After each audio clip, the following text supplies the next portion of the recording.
Urea का स्वदेशी उत्पादन 70 लाख टन बढ़ाने के लिए 6 उर्वरक संयंत्रों का उद्धार किया जा रहा है।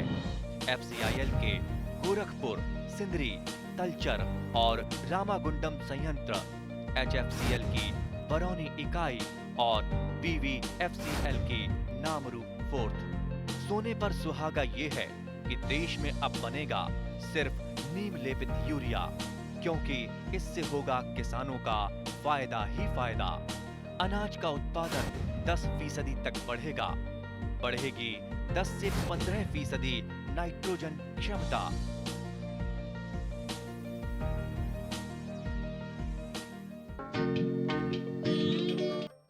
মীন পালন এক লাভজনক কৃষি পদ্ধতি। ৰাজ্যখনৰ গ্ৰামাঞ্চলৰ বহুতো নিবনুৱা যুৱক যুৱতী মীন পালনৰ দৰে লাভজনক কৃষি ব্যৱস্থাপনাৰ জৰিয়তে উপকৃত হ'ব পাৰিছে। মীন পালনৰ বাবে নিবনুৱা যুৱক যুৱতীসকলে নতুন পুখুৰী খান্দিছে যদিও এনে পৰি থকা আৰু জলজ অপতৃণ পৰিপূৰ্ণ পুখুৰীৰ পৰাও বিজ্ঞানসন্মতভাৱে মীন পালন কৰিব পাৰি। মীন পালনৰ বাবে পুখুৰী চাফ চিকুণ হোৱা উচিত, য'ত পুখুৰীৰ পাৰতো ডাঙৰ গছ-গছনি নাথাকে। কিন্তু গ্ৰামাঞ্চলত এনে কিছু পুখুৰী পৰিত্যক্ত অৱস্থাত আছে, য'ত জলজ অপতৃণেৰে আবৃত। এনে পুখুৰীৰ পৰা মাছৰ উৎপাদন আশানুৰূপ নহয় আৰু মীন পালকজন আৰ্থিকভাৱে লাভৱান হ'ব নোৱাৰে। তেনে এজন অনভিজ্ঞ মীন পালক হ'ল নগাঁও জিলাৰ বেবেজিয়াৰ সমীপৰ মীন পালক তুতুমণি বৰদলৈ। ঘৰৰ ওচৰতে প্ৰায় 2 বিঘা পানীকালিৰ পুখুৰীৰ পাৰবোৰত ডাঙৰ ডাঙৰ গছৰ ডালৰ পৰা পুখুৰীটো চেচুক হোৱাৰ উপৰিও পুনি আদি জলজ অপতৃণেৰে পৰিপূৰ্ণ হৈ থকাত এই পুখুৰীটো মীন পালনৰ দৰে উপযুক্ত নহয়। সাধাৰণতে 2 বিঘা পানীকালিৰ পুখুৰীত বিজ্ঞানসন্মতভাৱে মীন পালন কৰিলে বছৰি প্ৰায় 1 লাখ টকা আয় কৰিব পাৰি। মীন পালনৰ জ্ঞানৰ অভাৱৰ বাবে নিজৰ 2 বিঘা পানীকালিৰ পুখুৰীৰ পৰা আশানুৰূপ উৎপাদন নোপোৱা নগাঁও জিলাৰ এই মীন পালকজনে তেওঁৰ অভিজ্ঞতা ব্যক্ত কৰি এনেদৰে কয়। আমি দেখিছোঁ যে আপোনাৰ পুখুৰীটোত এনেকুৱা ধৰণৰ পুনি হৈছে বা অলাগতিয়াল কিছুমান জলজ অপতৃণ আছে বা পুখুৰীৰ পাৰবিলাকতো বিভিন্ন গছ-গছনি আছে। আপুনি ধৰক বিজ্ঞানসন্মত মাছ পালনৰ বাবে অৱগত নহয় নেকি? ছাৰ, এই বিষয়ে মই আগত জনা নাছিলোঁ, গতিকে নজনাৰ কাৰণে আচলতে মই যেনেধৰণৰ উৎপাদন পাব লাগিছিলে তেনেধৰণৰ পোৱা নাই। তাৰমানে ধৰক আপোনাৰ পুখুৰীটোৰ যিটো পুনিটো গুচোৱা নাই, গুচোৱা নাই। গতিকে এইটো নুগুচোৱাৰ ফলত সূৰ্য ৰশ্মিটো তললৈ যাব নোৱাৰে, তাৰ কাৰণে উৎপাদন কম পাইছে আপুনি? হয়, নিশ্চয় ছাৰ। এনেই পুখুৰীটো কিমান ডাঙৰ আপোনাৰ? মোৰ এনেই প্ৰায় 2 বিঘাৰ ছাৰ। 2 বিঘা, হয়। কিন্তু এনেই মাছ কিমানমান পায় 2 বিঘাৰ পৰা? এইটো ছাৰ বেলেগৰ তুলনাত মোৰ ইনকামটো বহুত কম, প্ৰায় 20-25 হাজাৰমান টকা পাওঁ মই 2 বিঘা পুখুৰী। হয় ছাৰ। গতিকে এনেই আপুনি জানেনে যে 2 বিঘা পুখুৰী যেনে কিমানমান টকা আয় হয় এনে বেলেগৰ কৰিলে? মই সেইটো এতিয়ালৈকে ছাৰ মই আনৰ পৰাও জনা নাই। হয়। কিন্তু এজনৰ পৰা গম পালোঁ, পবি বৰা বুলি কয়, তেখেতৰ পৰাই গম পালোঁ যে যথেষ্টখিনি ইনকাম কৰিব পাৰি যদি ভালকৈ কৰা হয়। গতিকে আপুনি ধৰক কিবা পৰিকল্পনা লৈছে নেকি পুখুৰীটো ঠিক কৰাৰ কাৰণে? বৰ্তমানলৈকে এতিয়ালৈকে মই কৰিবলৈ চেষ্টা কৰিম আৰু যিহেতু গম পাইছোঁ। হয়, পুনিটো উঠাবৰ কাৰণে চেষ্টা কৰিম। হয়। আৰু আমি দেখিছোঁ যে গছৰ ডাল বা এনেকুৱা দৰে পুখুৰীটো কেতিয়াবা চেচুক হৈ যায়। গতিকে এই ডালবিলাক আপুনি কটাৰ কথা কিবা ভাবিছে নেকি? কটা কথাটো মই আগত ভবা নাছিলোঁ, এতিয়া যেতিয়া গম পাইছোঁ মই এইখিনি এতিয়া চাফা কৰিম বুলি ভাবিছোঁ। এতিয়া ডালবিলাক চাফা কৰিব। গতিকে ধৰক বিজ্ঞানসন্মতভাৱে আপুনি তাৰমানে কৰিবলৈ বিচাৰিছোঁ এতিয়া। হয়। এনে ধৰক মাছ পালনৰ লাভালাভ সম্পৰ্কত আপোনাৰ কিবা ধৰক আইডিয়া আছে নেকি? মোৰ তেনেকুৱা বিশেষ অভিজ্ঞতা নাই। গতিকে এনেই ধৰক পুখুৰীটো এনেই পেলাই থৈ দিছোঁ। হয়। আপুনি নজনাৰ কাৰণে এইটো নজনাৰ কাৰণে হৈছে মোৰ এইটো। হয়। গতিকে এতিয়া যদি প্ৰশিক্ষণ পাতি এইবিলাকৰ ক্ষেত্ৰত আপুনি লোৱা নাই? মই তেনেকৈ আগত লোৱা নাই। এতিয়া যদি চৰকাৰে তেনেকুৱা ধৰণৰ সুবিধা দিয়ে মই ইচ্ছুক আছোঁ। প্ৰশিক্ষণ পাতি ল'ব। হয়। আৰু আমি দেখিছোঁ গাঁওবিলাকত এনেকুৱা বহুত পুখুৰী এনেই পৰি আছে। সেইবিলাকক লৈ আপুনি কি ভাবে? তাৰমানে এনেকুৱা এনে পেলাই থোৱাতকৈ এতিয়া আমি গম পাইছোঁ যিহেতু মাছ মানে এইটো খেতি কৰি পেলাই মানুহ যথেষ্টখিনি স্বাৱলম্বী হ'ব পাৰে। যেতিয়া গম পাইছোঁ এতিয়া আৰু মই লগৰবিলাকো বা যাৰ পৰি আছে তেখেতসকলকো ক'ম যাতে তেখেতসকলো ওলাই আহক মোৰ নিচিনাদৰে। গতিকে সেইটোকে মই কামনা কৰিছোঁ। বিজ্ঞানসন্মতভাৱে মীন পালন কৰিবলৈ পুখুৰীটো সম্পূৰ্ণ চাফ চিকুণ আৰু ৰ'দ ঘাই হোৱাৰ উপৰিও পুখুৰীত নিৰ্দিষ্ট নিৰিখত ডাঙৰ আকৃতিৰ মাছৰ পোনা আৰু নিয়মিত খাদ্যৰ যোগান নিশ্চিত কৰিব লাগে। শীতকালত মাছে কমকৈ খাদ্য গ্ৰহণ কৰে বাবে মাছৰ খাদ্য ডলাত দিয়াৰ ব্যৱস্থা কৰিব লাগে। তাৰোপৰি পুখুৰীৰ উপৰিভাগত বাঁহেৰে মৰিয়াই দিয়াৰ ব্যৱস্থা কৰিব লাগে যাতে শেলুৱৈ আদিৰ অতিচাৰ বৃদ্ধিয়ে ৰঙচুৱা চামনিৰ সৃষ্টি কৰিব নোৱাৰে। পুখুৰীৰ পাৰবিলাকত বতৰৰ বিভিন্ন শাক-পাচলি আৰু উদ্যান শস্যৰ খেতি কৰিব পাৰি। মীনপামৰ আয় বঢ়াবলৈ প্ৰচেষ্টা কৰা তেনে এজন মীনপালক হ'ল চক্ৰধৰ কলিতা। প্ৰায় এবিঘা পানীকালিৰ পুখুৰীৰ পাৰত কলগছৰ খেতি কৰি লাভৱান হোৱা এই প্ৰগতিশীল মীনপালকজনে উদ্যান শস্য সমন্বয়ত মীন পালনৰ অভিজ্ঞতা সন্দৰ্ভত এনেদৰে কয়। আমি দেখিছোঁ যে পুখুৰীৰ পাৰত আপুনি কলগছৰ খেতি কৰিছে। কলগছ কৰিলে কি উপকাৰ হয় বাৰু? কলগছৰ খেতি মই এতিয়াই নহয়, বহুত বছৰ আগৰ পৰাই কৰি আছোঁ পুখুৰী পাৰত।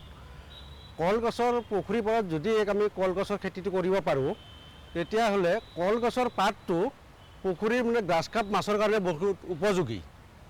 আৰু এইটো গ্ৰাছ কাপ কাৰণে ভাল খাদ্য, গ্ৰাছ কাপ মাছৰ কাৰণে খুব ভাল খাদ্য।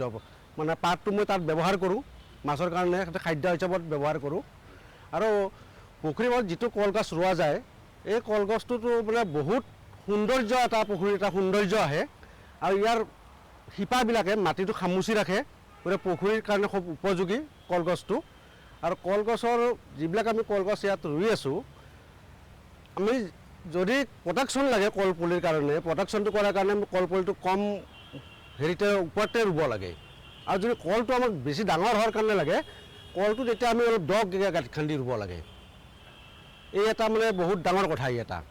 কিন্তু বহুতে নাজানে, কিন্তু কলপুলিটো ওপৰতে ৰুই থৈ দিয়ে, চব মানে কল পুলিয়ে পুলি হৈ যায়, কিন্তু কলৰ ঠকটো কিন্তু কম হয়। কলপুলিৰো কেতিয়াবা চাহিদা থাকে ন? চাহিদা থাকে, চাহিদাটো বহুত ভাল এইটো।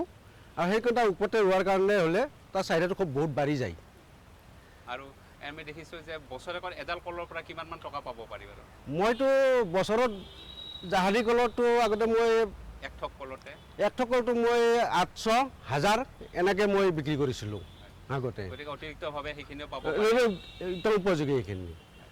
আৰু ধৰক ইয়াৰ পাতটো মাছকো খোৱালে, মানে গ্ৰাছ কাপ মাছৰ কাৰণে পাতটো অতি ভাল খাদ্য। আৰু গতিকে ধৰক আপুনি কি পৰামৰ্শ দিব বিচাৰে আমাৰ যিখিনি মীন পালক নাই, এতিয়াতো মই সকলো ৰাইজকে মানে ফিছাৰীৰ যিবিলাকে ব্যৱহাৰ কৰিছে বা ফিছাৰী যিবিলাকৰ আছে, তেখেতসকলক মই অনুৰোধ কৰোঁ যাতে তেখেতসকলক কলপুলিৰ খেতিটো যাতে পুখুৰীৰ পাৰত যাতে তেখেতসকলক কৰে, যেনে লাভৱান হ'ব পাৰে।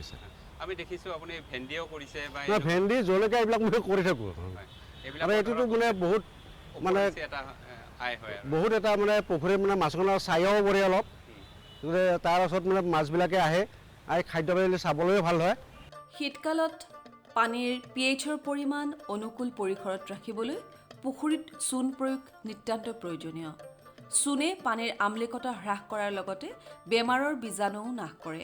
পুখুৰীত নিয়মীয়াকৈ নিৰিখমতে চূণ প্ৰয়োগ কৰি লাভৱান হৈছে অশ্বিনী দত্ত নামৰ মীনপালকজন। এবিঘাৰ পানীকালিত মাহিলী 10 কেজি চূণ পানীত মিহলাই সমপৰিমাণে প্ৰয়োগ কৰিলে পুখুৰীৰ পানীৰ বীজাণু ধ্বংস হয়। সমন্বিত মীন পালন আৰু পুখুৰীত চূণ প্ৰয়োগ সন্দৰ্ভত মীনকৰ্মী অশ্বিনী দত্তই এনেদৰে কয়। আপুনি কেতিয়াৰ পৰা এনেই মাছ পালনৰ লগত জড়িত আছে? মই আজি প্ৰায় 15 বছৰমানৰ পৰা মাছ পালনৰ লগত জড়িত। 15 বছৰ হয়। এনেই আমি দেখিছোঁ যে আপুনি ধৰক পুখুৰী পাৰতে ধৰক হাঁহ কুকুৰা পালন কৰিছে, গাহৰি পালন কৰিছে বা কলগছৰ খেতিও কৰিছে, আৰু মাজে মাজে আপুনি পুখুৰীত চূণো প্ৰয়োগ কৰি থাকে। এনে প্ৰতি মাহতে আপুনি চূণ প্ৰয়োগ কৰে নেকি? প্ৰতি মাহতে কৰা হয়। তাৰপিছত আৰু মাছৰ এনে খাদ্য হিচাপত কি দিয়ে? খাদ্য হিচাপে খলিহৈ, কলপাত আৰু আমাৰ এইবোৰ ফ্ল'টিং কিছুমান ফুড তেনেকুৱাও দিয়া যায়। উপঙি থকা সেইবোৰ খাদ্যও মাছে খায়, সেইবিলাক দিয়া হয়। এনে ধৰক 2 বিঘা পানীকালিৰ পৰা কিমানমান টকা আয় কৰিব পাৰি বাৰু? বছৰেকত 1 লাখমান টকা ইনকম হয়। আৰু অতিৰিক্তভাৱে আপুনি কলগছৰ পৰাও কলগছৰ পৰা পোৱা যায় আপোনাৰ হাঁহ, কুকুৰা, গাহৰি এইবিলাকৰ পৰাও এটা মানে উৎপাদন পোৱা হয়, ভাল ধৰণে উৎপাদন পোৱা হয়। এনে 1 বিঘা পানীকালিত গাহৰি কেইটা ৰাখে আপুনি? 5টা 6টামান ৰাখিব পাৰি। তাৰ মলমূত্ৰটো পুখুৰীত মলমূত্ৰটো পুখুৰীত দিয়াৰ পিছত মাছৰ খাদ্য হিচাপে এটা সহায় হয়, মাছ ডাঙৰ হোৱাত বৃদ্ধি হোৱাত মানে হেৰি হয়, ভাল হয়। মাছৰ দাম কেনেকুৱা পায় বাৰু বৰ্তমান? মাছৰ এনেই ভাল এটা দাম পোৱা যায় বজাৰত। মাছৰ উৎপাদন ব্যয় কমাবলৈ স্থানীয়ভাৱে উৎপাদিত মাকৈ, সৰিয়হৰ খলিহৈ, চাউলৰ মল আৰু শুকান মাছৰ গুৰিয়ে উৎপাদিত খাদ্য খুৱাই মাছ ডাঙৰ কৰিব পাৰি। এনে কৰিলে মাছৰ খাদ্যৰ ব্যয় যথেষ্ট কমাব পাৰি। স্থানীয় উপাদানেৰে খাদ্য প্ৰস্তুত কৰি লাভৱান হোৱা নগাঁও জিলাৰ বেবেজীয়াৰ সমীপৰ প্ৰগতিশীল মীনপালক প্ৰবীৰ বৰাই এনেদৰে কয়। আমি দেখিছোঁ আপুনি ধৰক যিটো খাদ্য, মাছৰ খাদ্য, হয় এই খাদ্যৰ কাৰণে মাকৈ বা ধান বা তেনেকুৱা ধৰণৰ খলিহৈ এইবিলাক আনিছে। এই যিটো খাদ্য প্ৰস্তুত কৰে এইটোৰ কি দাম কম হয় নেকি বাৰু? হয়, দাম কম হয়। কেনেদৰে আপুনি প্ৰস্তুত কৰে এইটো খাদ্য? মানে খলিহৈটো পানীত তিয়াই থওঁ আৰু যিটো আমাৰ মাকৈ আছে, মাকৈটো মিলত মিলিং কৰি আনো। এনে মাকৈ দাম কেনেকুৱা বাৰু? মাকৈ আপোনাৰ ছিজন লৈ আছে। এইবাৰ প্ৰথম ছিজনত মই 12 টকাকৈ মোৰ ঘৰত আনি দি থৈ গৈছিলে। প্ৰতি কিলোগ্ৰামত? হয়, প্ৰতি কিলোগ্ৰামত 12 টকাকৈ। ধান আনিছে, ধানৰ প্ৰতি কিলোগ্ৰাম? ধানৰ প্ৰতি কিলোগ্ৰাম আপোনাৰ সেইটো ছিজন লৈ আছে। মই কম থাকোঁতেই কিনো। এইটো ধৰক আপোনাৰ প্ৰতি কিলোগ্ৰামত আপোনাৰ আমি মোন হিচাপত কিনো। মোন আপোনাৰ ধৰক 350-400 টকা। প্ৰতি কিলোগ্ৰামত ধৰক 10 টকামান খৰচ পৰে। হয় ছাৰ, হয়। গতিকে এতিয়া ধৰক 12 টকা, 10 টকা বা খলিহৈ 18 টকা, 20 টকা এনেকুৱা ধৰণৰ আপুনি সংগ্ৰহ কৰে আৰু। গতিকে 1 কেজি খাদ্যত কিমান দাম পৰে বাৰু গোটেইখিনি? 1 কেজি খাদ্য তৈয়াৰ কৰোঁতে 25 টকা 24 টকামান পৰি যায়গৈ। হয়, তেনেকুৱা। হয়, কেতিয়াবা বাঢ়ে অকণমান। গতিকে ধৰক 24 টকা 25 টকামানৰ ভিতৰতে আপুনি খাদ্যটো প্ৰস্তুত কৰে। হয়। আপুনি এনেকুৱা খাদ্য পুখুৰীত মেলে নেকি বাৰু? হয়, এনেকুৱা খাদ্যই দিওঁ মই। হয়, গতিকে যিখিনি আপুনি ধৰক খাদ্য বাহিৰৰ পৰা আনে তাৰ দাম কেনেকুৱা বাৰু? তাৰ দামটো আমি ভাবাতকৈ বহুত বেছি আৰু সেয়া খাদ্য আনি পেলাই ইতিমধ্যে আমাক মানে দানা কোম্পানীয়ে আমাৰ পৰা গোটেই পইচাখিনি উলিয়াই লৈ গুচি গ'ল। তাৰমানে এইবিলাক খাদ্যৰ দাম প্ৰায় 30 টকা 35 টকা এনেকুৱা? হয়, বেছি পৰে তাতকৈ। মানে কি আপোনাৰ যিটো আপোনাৰ ফিংগাৰলিংটোক খুৱাবলৈ সেইটো 70 টকা 71 টকামান পৰে। তাৰ পাছতে লাহে লাহে কমি আহি থাকে, কিন্তু কমি আহি থাকিলেও আপোনাৰ ধৰক এভাৰেজ আপোনাৰ গৈ পেলাই ধৰক আপোনাৰ 50 টকাৰ ওপৰত থাকেগৈ। আপুনি যদি গোটেইখিনি মিলাই পেলাই যদি চায় এভাৰেজ 55 টকা 60 টকা তেনেকুৱা ধৰণে থাকেগৈ। আৰু আপুনি প্ৰস্তুত কৰা খাদ্যটো প্ৰায়? হয়, 25 টকা, খুব বেছি 30 টকা কেতিয়াবা হ'ব পাৰে। এনে ধৰক মাছৰ উৎপাদনৰ ক্ষেত্ৰত সেই ধৰক সেই কিনি অনা খাদ্য আৰু এই খাদ্যৰ মাজত কিবা ধৰক পাৰ্থক্য পাইছে নেকি আপুনি? মানে তেওঁলোকে কয় তেওঁলোকৰ খাদ্যটো খোৱালে গ্ৰ'থটো বেছিকৈ হয়, কিন্তু আৰু আমাৰ যিটো খাদ্য আমি প্ৰস্তুত কৰি লওঁ এইটো খাদ্য খোৱালেও আমাৰ মাছটো তেওঁলোকৰ সমানেই গ্ৰ'থ হয়। আপুনি ধৰক ব্যৱহাৰিক ক্ষেত্ৰত আপোনাৰ এইটো অভিজ্ঞতা হৈছে। হয়, গতিকে প্ৰায় একেই ওজনপ্ৰাপ্ত হয়। একেই ওজনপ্ৰাপ্ত হয়। এনে কি মাছ মানে আপুনি পালন কৰিছে বাৰু? মই সাধাৰণতে ৰৌ, মিৰিকা আৰু কাটলা, ইয়াৰ লগতে গ্ৰাছ কাপ অলপ থাকে, আৰু কমন কাপ থাকে আৰু চিলভাৰ কাপ কেইটামান থাকে আপোনাৰ হেৰিকে এই যে আমাৰ শেলাইবিলাক পৰে যে শেলাইটো খাবৰ কাৰণে। আপুনি আমি দেখিছোঁ আপুনি ডাঙৰ আকৃতিৰ মাছহে বিক্ৰী কৰে। হয়, এই ক্ষেত্ৰত আপুনি কিবা মানে ধৰকচোন অভিব্যক্তি আছে নেকি আপোনাৰ? হয়, আছে। মানে কি মাছটো ডাঙৰ কৰি বেচিলে আপোনাৰ 2 পইচা পোৱা যায় আৰু আপোনাৰ কষ্টিংটো কমি যায়। গৰুৰ কেঁচা গোবৰ আৰু অন্যান্য জৈৱিক উপাদানেৰে পুখুৰীৰ পাৰতে টেংকি বনাই প্ৰাকৃতিক খাদ্য প্ৰস্তুত কৰিব পাৰি। এনে প্ৰাকৃতিক খাদ্যই পুখুৰীত প্লৱকৰ পৰিমাণ বঢ়াই দিয়ে আৰু মাছৰ বৃদ্ধি সোনকালে হয়। প্ৰাকৃতিক খাদ্যৰ জৰিয়তে মাছৰ উৎপাদন সন্দৰ্ভত নগাঁও জিলাৰ বেবেজীয়াৰ সমীপৰ মীনপালক চিত্ত বৰাই তেওঁৰ অভিব্যক্তি এনেদৰে কয়। আমি দেখিছোঁ যে আপুনি পুখুৰীত যিটো খাদ্য দিছে ইয়াত কেনেকুৱা ধৰণৰ মিশ্ৰণ খাদ্য দিছে? ছাৰ খলিহৈ আছে আৰু লগত ৰাইচ পলিচ আৰু অলপ মাকৈ আৰু কেতিয়াবা অলপ ধানৰ গুড়াটো মানে দিয়া যায়। এইখিনি শুকান মাছৰ গুড়া অলপ দিওঁ। কেনেদৰে প্ৰস্তুত কৰে অকণমান কওক? খলিহৈটো মানে আমি 2 দিনৰ আগতেই ভিজাই ৰাখোঁ। কেতিয়াবা সময় নহ'লে এদিনতে দিওঁ, আজি তিয়াই পেলাই কাইলৈ দিম ধৰক। আৰু সময় থাকিলে 2 দিন ভিজাই ৰাখোঁ। 2 দিন ভিজাই ৰখা খলিহৈটো বেছি ভাল। মানে প্ৰথম আজি তিওৱা খলিহৈটো যদি কাইলৈ দিওঁ মাছত মানে পানীত অক্সিজেন লেভেল পটকৈ কমি যাব পাৰে পুখুৰীত, গেছ হ'ব পাৰে সোনকালে। কিন্তু দুদিন যদি খলিহৈটো ভিজাই ৰাখোঁ তেতিয়াহ'লে মানে খলিহৈটো মানে ইয়াৰ যিটো চেণ্ট আছে সেইটো কমি যাব, তো মাছটো মানে গেছ কম হ'ব পুখুৰীত দিলে। আৰু খলিহৈটো আগদিনা বা দুদিনৰ আগত ভিজাই ৰাখোঁ যেনেকৈ সুবিধা হয় আৰু ৰাইচ পলিচটো মানে খলিহৈটোৰ লগত দিয়াৰ সময়ত মিলাই দিওঁ, আৰু মাকৈটো আগদিনাখন একেলগে ভিজাই ৰাখোঁ খলিহৈৰ লগত। আৰু শুকান মাছৰ গুড়াটো তাতে মিক্স কৰি অলপ অলপ দিওঁ, দি পেলাই আমি বস্তাত বান্ধি দিওঁ। চালনী আছে, ট্ৰে আছে, ট্ৰেত দিওঁ, আৰু ট্ৰে নথকা পুখুৰীত আপোনাৰ মানে চিমেণ্টৰ বস্তা বা হেৰিয়া বস্তাত ভৰাই পেলাই মানে হেৰিয়াত বান্ধি দিওঁ, খুঁটিত বান্ধি পেলাই দিওঁ। কেতিয়াবা অসুবিধা হ'লে ছটিয়াই দিওঁ আৰু। কিন্তু আমি দেখিছোঁ যে আপোনালোকে ধৰক এনেকুৱা যে খাদ্য দিয়ে তাৰ ফলত আপোনাৰ খৰচটো কমে, খৰচটো বহুত কমে আছে। কিমান কমে পৰে? তো আপোনাৰ এইটো খাদ্য বনালে প্ৰায় 25-30 টকামান পৰেগৈ গোটেইকেইটা মিলাই পেলাই। কিন্তু আপোনাৰ ৰেডিমেড খাদ্যটো আপোনাৰ 50 টকা বা 60 টকা পৰে, যিটো আপোনাৰ আজিকালি ৰেডিমেড গডৰেজ কোম্পানী হওক, এবিছৰ হওক, যিবিলাক ফিড পোৱা যায় সেইবিলাক দিবলৈ সহজ, মানে এজন মানুহে কৰিব পাৰে। কিন্তু এইটোত অলপ কষ্ট বেছি হয়, মানুহ 2-3জনমান লাগে মিলাই কৰি দিবলৈ। কিন্তু এইটোত খৰচ মানে 50%হে হয়। গতিকে ধৰক 15-20 টকা কমতে আপুনি হয়, কমতে হৈছে। এনেই ধৰক আপোনালোক আমি দেখিছোঁ যিটো প্ৰাকৃতিক খাদ্য প্ৰস্তুত কৰাৰ কাৰণেও আপোনালোকৰ ব্যৱস্থা আছে। এনেই কি কৰে তাত? এইটো আপোনাৰ প্ৰতি বিঘা হিচাপত আমি এইটো বস্তুটো লওঁ, প্ৰাকৃতিক খাদ্য যিটো বনোৱা যায় টেংকত। এইটো আপোনাৰ প্ৰতি বিঘাত 5 কেজি খলিহৈ, 5 কেজি গোবৰ আৰু 5 কেজি মানে ৰাইচ পলিচ আৰু 2 কেজি মাকৈ, এই গোটেই বস্তুকেইটা দি পেলাই আমি 4 দিন বা 5 দিন মানে টেংকৰ ভিতৰত ভিজাই ৰাখোঁ। ভিজাই ৰাখি তাক আকৌ ধুনীয়াকৈ মিলাই পেলাই 2 দিন বা 3 দিনৰ ভিতৰত সেই যিখিনি খাদ্য বনাইছোঁ দি পেলাই শেষ কৰোঁ। একেদিনাই নিদিওঁ, একেদিনাই খালে মাছৰ গেছ হ'ব পাৰে, কিবা হ'ব পাৰে। 2 দিনৰ মূৰে মূৰে সেইটো দি আকৌ 4 দিন তৈয়াৰী কৰি পেলাই আকৌ 4 দিন থৈ আকৌ 4 দিনৰ পিছত আকৌ 2 দিন দিলোঁ, দি পেলাই বন্ধ কৰিলোঁ। তেনেকৈ মাছটোত আমি আপোনাৰ 10 দিনমান দিওঁ, 1 মাহত 10 দিনমান দিওঁ প্ৰাকৃতিক খাদ্যটো।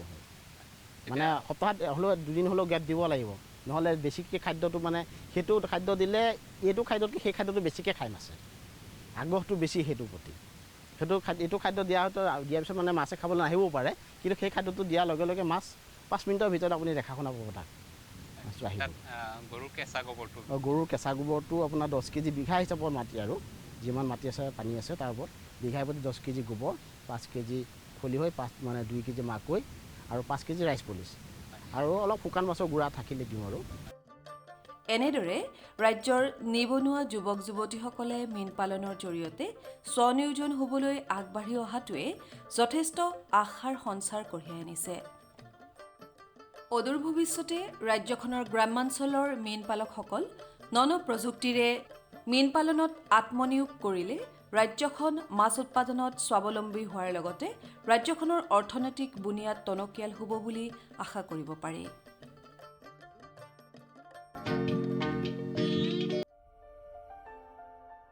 ভাৰত চৰকাৰৰ প্ৰতিটো প্ৰয়াস কৃষকৰ প্ৰগতিত দি আছে এটা নতুন বিশ্বাস।